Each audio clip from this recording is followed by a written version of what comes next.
IMF और पाकिस्तान के दरमियान $7 अरब का स्टाफ लेवल मुआहदा तय पा गया। हतमी मंजूरी एग्जीक्यूटिव बोर्ड देगा। प्रोग्राम की मुद्दत 37 माह होगी। IMF एलामिये के मुताबिक मुआशी इस्तेहकाम के लिए टैक्स आमदनी बढ़ाना होगी। GDP में टैक्स का हिस्सा 3% तक बढ़ाया जाएगा। टैक्स दहंदगान की तादाद में इजाफा किया जाएगा। रिटेल सेक्टर में टैक्स नेट बढ़ाया जाएगा। बरामदी शोबे से भी टैक्स वसूलियां बेहतर और ज़राई शोबे को टैक्स नेट में लाया जाएगा। IMF का वफाक और सूबों को मुश्तरका मुआशी कोशिशों की जरूरत पर जोर। सूबों के पास वसाइल ज्यादा हैं। अखराजात में मुनसिफाना तकसीम को अज़-सरे नौ देखना होगा।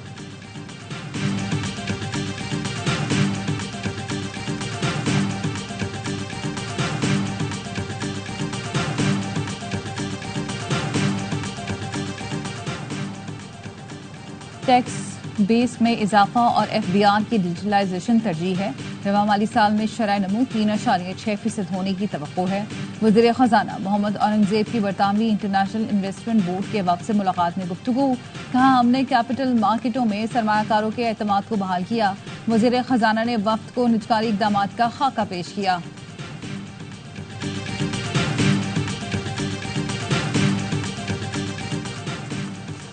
ग्लोबल डेवलपमेंट इनिशिएटिव के जरिए तरक्की के लिए मुश्तरका कोशिशों की जरूरत है। तरक्की पजीर मुल्क आलमी तरक्की के अमल में कायदाना किरदार अदा करें। सदर आसिफ अली जरदारी का आलमी एक्शन बराए मुश्तरका तरक्की के फोरम से वर्चुअल खिताब। कहा, ग्लोबल डेवलपमेंट इनिशिएटिव में दुनिया के मुस्तकबिल को फ्लावर मिल्स एसोसिएशन की विद होल्डिंग टैक्स कलेक्शन के खिलाफ हड़ताल का तीसरा रोज। मिल्स बंद होने से आटे की किल्लत बढ़ने लगी। फ्लावर मिल्स में काम करने वाले दिहाड़ीदार मजदूर रुल गए। मिलों में गंदम की सप्लाई करने वाले ट्रकों को भी रोक लिया गया। ट्रकों पर लोड गंदम न उतारे जाने से ट्रक ड्राइवर्स भी परेशान।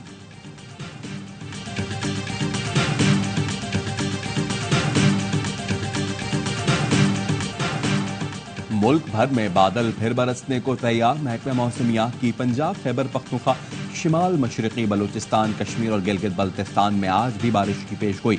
सिंध के साहिली अजला में चंद मुकामात पर हल्की बारिश और बूंदाबांदी का इम्कान। कराची में मौसम अबर आलूद, हवाएं चलने से गर्मी का जोर टूट गया। मुख्तलिफ इलाकों में बूंदाबांदी। लाहौर समेत पंजाब में मानसून बारिशों से मामूलात जिंदगी मुतासर। कई शहरों में सड़कों पर पानी जमा, बिजली का निजाम भी तरहम बरहम।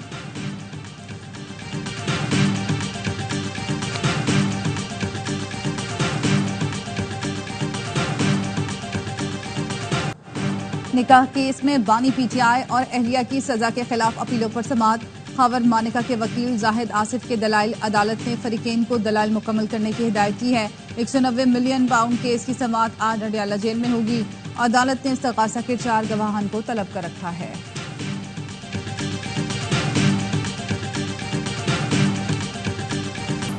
मखसूस नशिस्तें तहरीक इंसाफ को दी जाएं, सुप्रीम कोर्ट का फैसला। मखसूस नशिस्तें दीगर जमातों को देने का फैसला गैर कानूनी करार। इत्तलाक कौमी और तमाम सूबाई असम्बलियों पर होगा। 8-5 के तनासब से तहरीरी फैसला जारी। जस्टिस मंसूर अली शाह ने फैसला सुनाते हुए कहा, इलेक्शन कमीशन का फैसला आइन के खिलाफ था। PTI सियासी जमात थी और रहेगी। इंतखाबी निशान किसी सियासी जमात को इलेक्शन लड़ने से नहीं रोकता। इलेक्शन कमीशन ने 80 अरकान असम्बली की फहरिस्त पेश की, जिसमें से 39 अरकान का ताल्लुक PTI से था। PTI के मुंतखब उम्मीदवारों को किसी और जमात या आज़ाद उम्मीदवार तस्वुर न किया जाए। तहरीक इंसाफ मखसूस नशिस्तों के लिए दरख्वास्तें 15 दिन में इलेक्शन कमीशन में जमा कराएं।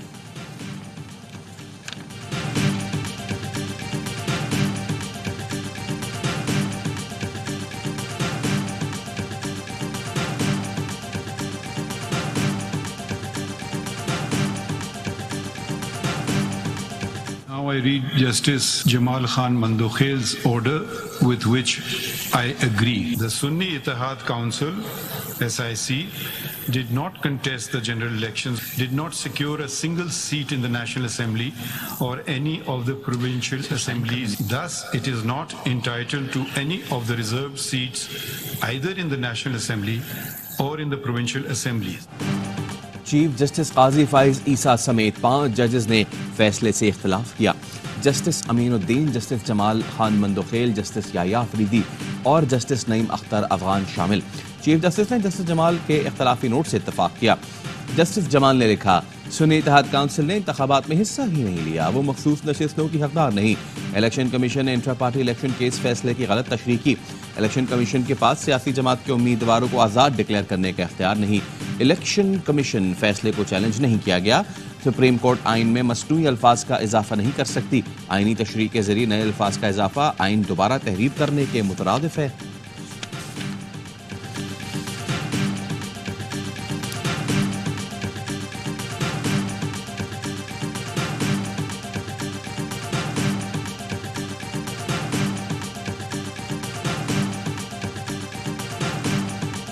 आज हक की फतह हुई है। इस फैसले से आवाम का इत्मीनान सुप्रीम कोर्ट के बहाल होगा। पाकिस्तान तहरीक इंसाफ एक थी, एक है और खान साहब की सरबराही में हमेशा एक ही रहेगी। इसमें कोई फॉरवर्ड ब्लॉक नहीं है। पीटीआई ने फैसला हक और सच की फतह करार दे दिया। चेयरमैन पीटीआई बैरिस्टर गौहर कहते हैं, हुकूमत 2/3 से आइन में जो तरमीम करने जा रही थी वो रास्ता रुक गया। पीटीआई एक है और एक रहेगी। तहरीक इंसाफ में कोई फॉरवर्ड ब्लॉक नहीं। ऑपोजिशन लीडर उमर अयूब ने चीफ समेत 4 इलेक्शन कमिश्नर से इस्तीफे का मुतालबा कर दिया। कहा, इलेक्शन कमीशन पर आर्टिकल 6 लगना चाहिए। हम आइन और इंसाफ पर अमल दरामद चाहते हैं। लीगल टीम को खराज तहसीन पेश करता हूँ। वकील सलमान अकरम राजा ने कहा, इलेक्शन कमीशन किसी को मुंह दिखाने के काबिल नहीं रहा। 8 फरवरी को जो हुआ उसका चश्मदीद गवाह हूँ। अब हम ट्रिब्यूनल्स के मामले में भरपूर जद्दोजहद करेंगे। बैरिस्टर अली जफर का कहना है, सुप्रीम कोर्ट ने लिख दिया कि इलेक्शन कमीशन का फैसला गैर आईनी था। लतीफ खोसा बोले, बानी पीटीआई की जीत हुई, इलेक्शन कमीशन फौरी मुस्ताफी हो।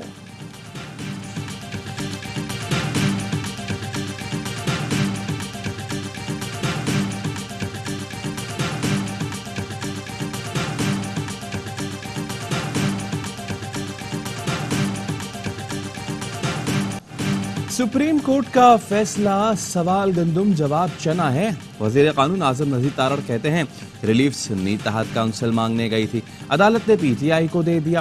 फैसले में कानून से ज्यादा सियासी तरजीहात को मद्देनजर रखा गया। सोशल मीडिया पर चलने वाली मुहिम का असर लिया गया। वजीर आजम के मुशीर सियासी उमूर राना सनाउल्लाह कहते हैं, फैसले को साजिश नहीं कह सकते, मुअज़्ज़िज़ जज भी इंसान है। नजरसानी अपील में जाने या ना जाने का फैसला वफाकी काबीना करेगी। फैसले के बाद भी हमारे पास हुकूमत चलाने के लिए नंबर्स पूरे हैं। 40 अरकान अपना हल्फ तब्दील करेंगे कि वो आज़ाद नहीं, इस सियासी जमात का हिस्सा हैं।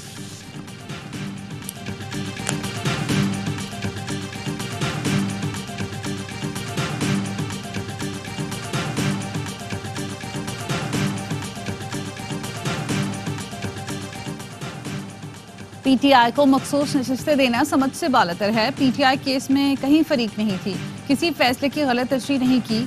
ज़राए इलेक्शन कमीशन का कहना है, जिन 41 उम्मीदवारों को आज़ाद करार दिया गया उन्होंने पार्टी वाबस्तगी जाहिर नहीं की। आज़ाद करार दिए गए अरकान ने किसी पार्टी का टिकट भी जमा नहीं कराया। इलेक्शन जीतने के बाद MNAs ने सुन्नी इत्तेहाद कौंसिल में शमूलियत इख्तियार की। सुन्नी इत्तेहाद कौंसिल की ये अपील मुस्तरद कर दी गई। इलेक्शन कमीशन ने कभी नहीं कहा कि पीटीआई सियासी पार्टी नहीं। पीटीआई का नाम सियासी पार्टियों के लिस्ट में है। इंट्रा पार्टी इंतखाबात दुरुस्त न होने पर बल्ले का निशान लिया गया।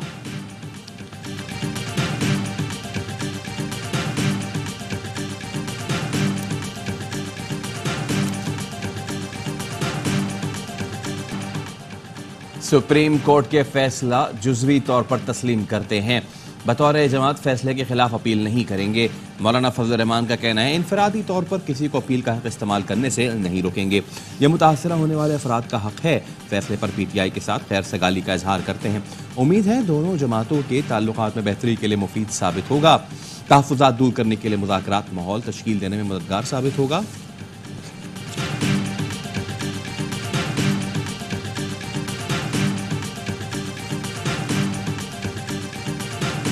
फैसले से लगता है लाडला अभी तक लाडला है। फैसले से गुट्टू सीईओ की झलक नजर आती है। वजीर इत्तलात सिंध शर्जील मेमन की प्रेस कॉन्फ्रेंस, कहा पीपल्स पार्टी की लीगल टीम इस फैसले को देख रही है, जायजा लेकर क़यादत को ब्रीफिंग देगी। सेनेटर फैसल वार्डर ने कहा, सुप्रीम कोर्ट के फैसले का नुकसान पीटीआई को ही होगा। चंद दिन में ऑपोजिशन के मजीद टुकड़े हो जाएंगे। आइंदा 15 दिन में फॉरवर्ड ब्लॉक सामने आएगा। मेरे ख्याल से आइन को दोबारा लिखा गया। केस सुन्नी इत्तेहाद कौंसिल लेकर गई, फैसला पीटीआई के हक में आ गया। मुस्तफा कमाल कहते हैं, फैसले से आइन, कानून और जमहूरियत को नाकाबिले तलाफी नुकसान पहुंचा।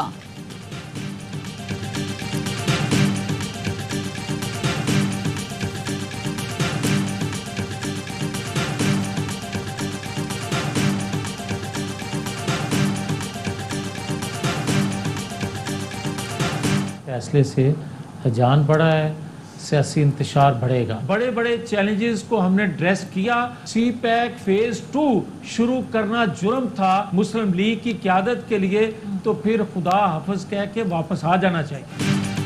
अदालती फैसले के बाद हुकूमत छोड़ देनी चाहिए। 8 फरवरी के बाद जो अरेंजमेंट किया गया, नून लीग ने हुकूमत बनाकर चैलेंजेस का सामना किया।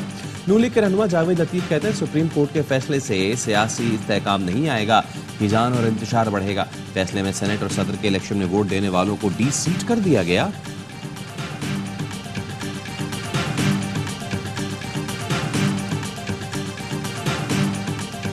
इलेक्शन कमीशन ऑफ पाकिस्तान जो है वो पहले मॉरल अथॉरिटी तो उन्होंने फिक्र ही नहीं की, आज लीगल अथॉरिटी भी उड़ गई है। तो अगर ये इस्तीफा देने के ऊपर नहीं आते तो तहरीक इंसाफ को एक पूरी फुल फ्लेज तहरीक लाजमन शुरू करनी चाहिए। अदलिया ने मखसूस नशिस्तों का फैसला अपनी आज़ादी के लिए दिया है। सुप्रीम कोर्ट के फैसले से पाकिस्तान की अवाम की जीत हुई। फवाद चौधरी का कहना है सुप्रीम कोर्ट का फैसला इलेक्शन कमीशन के खिलाफ चार्जशीट है। जमात इस्लामी का सुप्रीम कोर्ट के फैसले का खैर मकदम। हाफिज नईमुर रहमान का कहना है इलेक्शन कमीशन को घर जाना चाहिए। कुछ जमातें विकेट के दोनों तरफ खेल रही थी, मामला यहीं खत्म नहीं होना चाहिए। ज़ईम कादरी ने कहा अवाम पाकिस्तान पार्टी के फैसले का खैर मकदम करती है। सेनेट और सदारती इलेक्शन दोबारा कराए जाएं। माहिर कानून आबिद जुबैरी कहते हैं हुकूमत के खिलाफ फैसला आता है तो कहते हैं आइन को दोबारा लिख दिया गया। मुकम्मल इंसाफ देना सुप्रीम कोर्ट के इख्तियारात में शामिल है।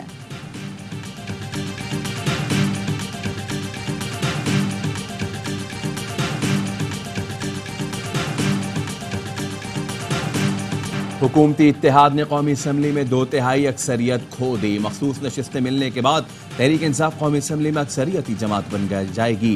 23 इजाफी नशिस्तें मिलेंगी। अपोजिशन अरकान की तादाद 126 हो जाएगी।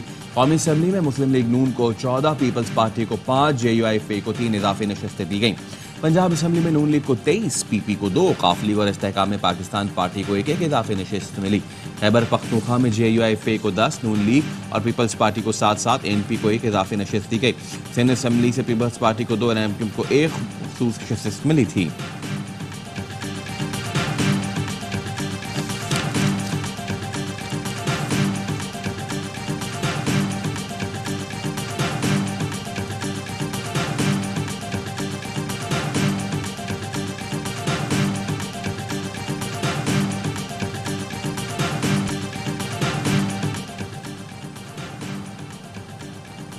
हुकूमत बानी PTI और बुशरा बीबी की जिंदगी और सेहत की हिफाजत यकीनी बनाए। बानी PTI और अहलिया को जेल में वो तमाम सहूलियात दी जाएं जिनके वो हकदार हैं। इस्लामाबाद हाई कोर्ट ने बुशरा बीबी की जानिब से दायर दरखास्त हिदायत के साथ निपटा दी। बानी PTI को सहूलियात की फराहमी और बुनियादी हुकूक के तहफ़्फ़ुज़ से मुताल्लिक़ अदालत का हुक्मनामा जारी। कहा गया कि एक कैदी के कोई हुकूक नहीं, जो कि मुकम्मल तौर पर गलत है। कैद का मतलब गैर इंसानी बर्ताव बिल्कुल भी नहीं। हुकूमत फौरी तौर पर तमाम जेलों बिलखुसूस अडियाला में फराहम करदा गाइडलाइंस पर अमल दरामद यकीनी बनाए।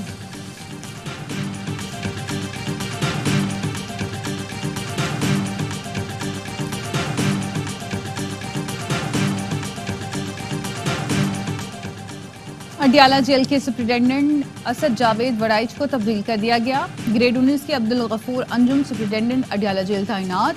अब्दुल गफूर अंजुम का सेंट्रल जेल फैसलाबाद से तबादला किया गया। Asad Javed Waraich superintendent central jail Sahiwal तैनात। नोटिफिकेशन जारी। सदर आसिफ अली ज़रदारी से आज़रबाईजान के हम मनसब की मुलाकात। तवानाई, तिजारत और दीगर शोबों में ताउन मज़ीद वसी करने का आज़म। आसिफ ज़रदारी बोले कवाद बंदरगाह से मुश्तरका इक़्तिसादी खुशहाली के लिए इस्तेफ़ादा कर सकते हैं। इल्हाम अलीऊफ ने कहा इक़्तिसादी ताल्लुकात बढ़ाने के लिए कारोबारी ताल्लुकात को फ़रोग़ देना होगा। काबिल तजदीद तवानाई के शोबे में मिलकर काम करने की इम्कानात तलाश कर सकते हैं। आज़ी सदर ने जोहराने में शिरकत की। National aerospace science and technology park का भी दौरा किया। मोअज़्ज़ज़ मेहमान 2 रोज़ा दौरे के बाद वतन वापस लौट गए।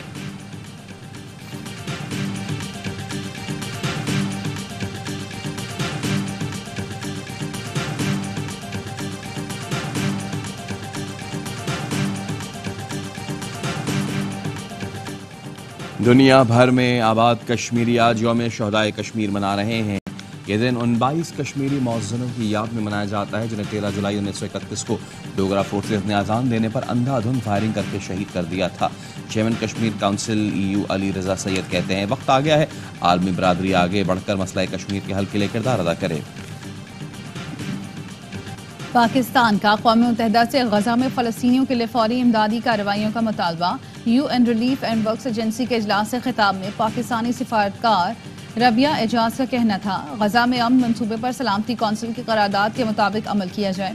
पाकिस्तान ने 8 तैयारों पर 2000 टन से ज्यादा इमदादी सामान गजा रवाना किया।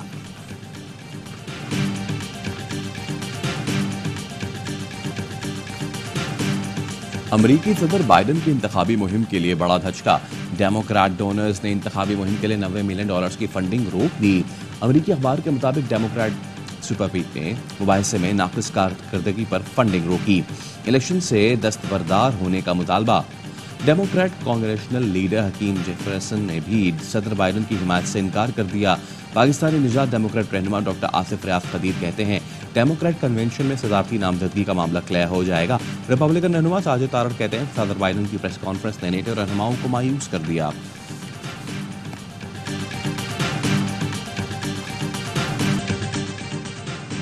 कराची साइट में CTT की कार्रवाई। कलदम TTP का दहशतगर्द हिदायतुल्लाह उर्फ अब्दुल हकीम गिरफ्तार।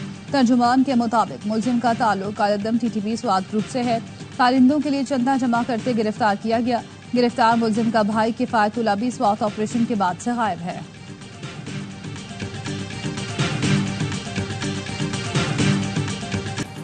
कराची में पुलिस एहलकारों की लूट मार, रकम न देने पर शहरी का जबड़ा तोड़ दिया। मुबीना टाउन पुलिस स्टेशन के एहलकारों ने मुबैना तौर पर अयाज पर तशद्दुद किया। भाई ने बताया एहलकारों ने अयाज की तलाशी ली, जेब में 60,000 रुपए मिले। भाई ने रकम ना दी तो TT का बट मारकर जबड़ा तोड़ दिया। लोगों के जमा होने पर एहलकारों ने अयाज को डाकू जाहिर किया। अहल खाना ने एहलकारों के खिलाफ सचल थाने में दरखास्त जमा करा दी।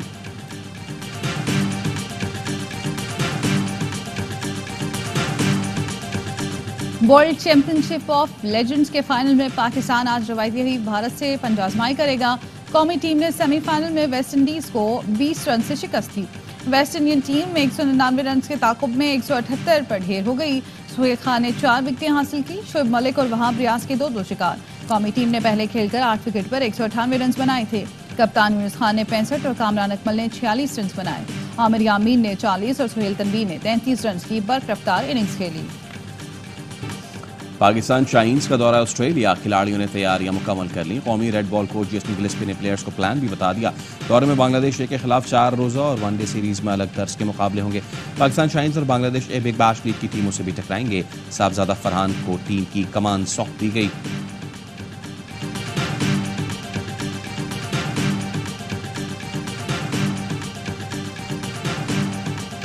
मैं भी पाकिस्तानी हूँ, मेरा भी अपने नंबर पर खेलने का हक बनता है। डोमेस्टिक क्रिकेट के टॉप परफॉर्मर साहबजादा फरहान ने भी चुपका रोजा तोड़ दिया। कहा डोमेस्टिक में मुसलसल परफॉर्म किया लेकिन बाकी खिलाड़ियों की तरह मौका नहीं मिला। साहबजादा फरहान दौरा ऑस्ट्रेलिया में पाकिस्तान शाहीन्स की क़यादत करेंगे। और पाकिस्तानी खाने मजेदार बस मेरे से ज्यादा होती हैं। कौमी टीम के red ball coach Jason Gillespie की प्रोग्राम स्पोर्ट्स रूम में गुफ्तगू। कहा पाकिस्तान अगर बहुत अच्छा लगा जबरदस्त वेलकम किया गया। पाकिस्तानी खिलाड़ियों पर ऑस्ट्रेलियाई अंदाज अपनाने के लिए दबाव नहीं डालूंगा। पाकिस्तान टीम की कोचिंग चैलेंज है, उम्मीद है अहदाफ पूरे कर लूंगा। वसीम अकरम और वकार अजीम फास्ट बॉलर्स और मेरे हीरो हैं।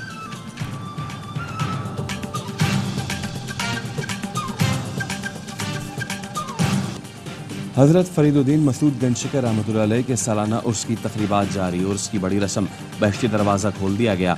ज़ायरीन की बड़ी तादाद मौजूद। मज़ार पर सिक्योरिटी के सख्त इंतजामात।